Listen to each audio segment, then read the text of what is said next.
The stadium in Shandong buzzed with electric anticipation as China's national sports games prepared to begin.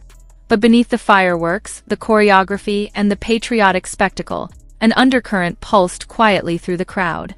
It wasn't loud enough to disrupt the ceremony, yet strong enough to shift the atmosphere. It came in the form of a small blue fish symbol that appeared in the hands of scattered spectators like tiny ripples on a vast sea. The symbol glowed faintly on handmade signs, embroidered patches, and digital screens held aloft by determined hands. To outsiders, it looked like a simple cartoon.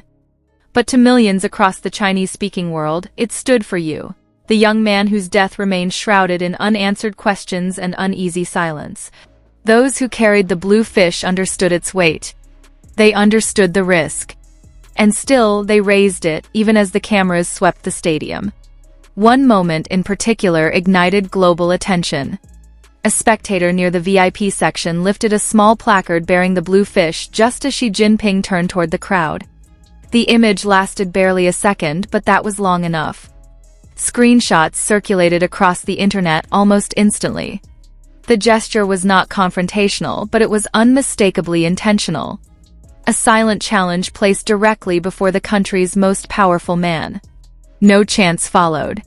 No banners unfurled. No commotion erupted. The power of the moment came precisely from its stillness. That single blue fish symbolized a story authorities wished forgotten, a question left deliberately unanswered, and a truth that refused to stay buried. It was quiet, but it reverberated like a drumbeat. Meanwhile, across the Taiwan Strait, another form of expression was taking shape, one rooted not in stadiums or crowds but in ancient ritual. At temples dedicated to the city god, believed to oversee justice and moral order, supporters arrived carrying slips of red paper. On each slip, they wrote one of 17 names.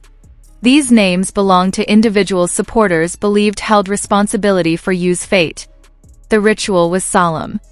Candles flickered in long corridors, casting shadows on walls adorned with centuries-old deities. Those participating placed the slips at the altar, bowing as incense curled into the evening air. The temple filled with the sound of whispered prayers and the rustle of papers brushed gently against wood. It was not a modern protest. It was a cultural plea, a cry for justice expressed through tradition. For many Taiwanese, this ritual represented a form of accountability that transcended politics. The act of invoking the city god was not about punishment but about moral clarity. It was a way to declare, through cultural memory, that someone must answer for what happened to you. And as more people joined the ritual, the temple's significance grew from symbolic to historic. Across the Pacific Ocean, the tone of response took another shape. In cities like San Francisco, Chicago, and Houston, activists organized rallies demanding transparency and justice. The crowds were diverse. Students, immigrants, longtime residents, and members of the diaspora who felt a personal connection to Yu's story despite never meeting him. They held signs, lit candles, and shared stories of fear, frustration, and hope. Speakers addressed the crowds through megaphones, emphasizing that Yu's case represented something far larger than a single tragedy. It spoke to the global struggle for truth in an age where disinformation spreads faster than facts. It highlighted the vulnerability of individuals in systems where power goes unchecked. And it reminded people that justice requires collective pressure, no matter how far away the events might be. But as the rallies grew, another storm formed online, one that threatened to distort the narrative entirely. AI-generated videos suddenly began circulating on social media, showing massive anti-government protests in Chinese cities. The footage depicted dramatic scenes. Police clashing with crowds, banners demanding political reforms, street fires illuminating the night. The videos were visually convincing, complete with artificial ambient sound and digital haze. News commentators, influencers, and anonymous accounts shared the clips rapidly, treating them as real demonstrations linked to Yu's case. Panic and excitement erupted simultaneously. Some believed China was on the brink of revolt. Others saw the videos as proof of rising dissent. The problem was simple: the videos were fake. Analysts quickly identified inconsistencies: unnatural shadows, distorted faces in the crowd, flags that fluttered without wind. Experts confirmed the footage had been created using sophisticated generative models capable of producing realistic but entirely fabricated scenes. The videos were pieces of digital fiction inserted into a moment of emotional vulnerability. For activists, the fake videos were a blow. They undermined genuine grassroots efforts and risked discrediting the real acts of protest, both symbolic and physical. They gave authorities an excuse to dismiss legitimate concerns as foreign-fueled misinformation. They clouded the quiet courage of those who held the blue fish in stadium seats or wrote names at temple altars. In response, digital researchers began releasing analyses explaining how the deepfake videos were constructed, pointing out the hallmarks of AI manipulation. Human rights groups cautioned the public to rely on verified accounts rather than sensational clips. The fight for truth had expanded beyond Yu's story into a broader struggle against the rapid weaponization of artificial intelligence. Back inside China, authorities tightened monitoring. Online posts referencing the blue fish symbol were deleted within minutes. Images from the sports event quietly disappeared. Search results shifted, burying any mention of the symbol's appearance near the nation's leader. The state media remained silent about the incident, treating it as if it never occurred.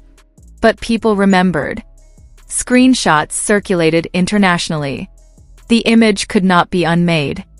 Those who continued using the blue fish symbol grew more inventive. Some hid it within digital artwork or coded messages. Others incorporated it into fashion accessories or graffiti on unnoticed backstreets. It became a language spoken in symbols, whispered through imagery, carried by those who refused to let memory fade. In Taiwan, the temple rituals expanded.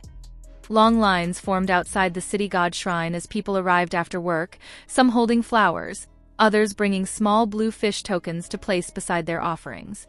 The ritual had become a mixture of mourning and defiance, a way to transform grief into action without raising a voice. Elders explained the tradition to young visitors, ensuring the message passed through generations. Meanwhile, in the United States, the rallies evolved into organized campaigns. Activists invited legal scholars, digital security experts, and historians to speak at public events. They discussed authoritarianism, censorship, and the modern battlefield of misinformation. They linked Yu's story to broader issues affecting diaspora communities, framing it as part of a larger conversation about transparency and accountability. Through all of this, one question lingered above everything. Who will speak the truth about you? It was a question carried by grieving families, angry protesters, silent symbol bearers, and curious onlookers. It was a question that cut through cultural boundaries and political divisions, and it was a question that remained painfully unanswered. Despite misinformation swirling online, the real story, the one told through subtle courage and ancient ritual, continued to rise above the noise. The blue fish symbol persisted. The temple rituals expanded. The rallies grew. The truth, though threatened, remained alive through collective will. Artists began creating murals inspired by the blue fish, displaying them in cafes, galleries, and online exhibitions. Designers incorporated the symbol into digital graphics shared widely by youth activists.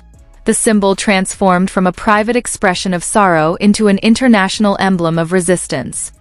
In China, individuals found clever ways to keep the conversation alive while staying beneath the surface of censorship. They embedded the fish into patterns on posters, into seemingly unrelated poems, into songs shared privately. The symbol became a quiet heartbeat, pulsing steadily against suppression. In Taiwan, journalists documented the rituals in long-form features, highlighting the cultural significance of invoking the city god in matters of justice. Commentators noted that such rituals had been used historically to hold powerful figures accountable in times when institutions failed. The modern reenactment of the ritual added a profound layer of historical continuity. In American cities, organizers continued educating people about the dangers of AI misinformation.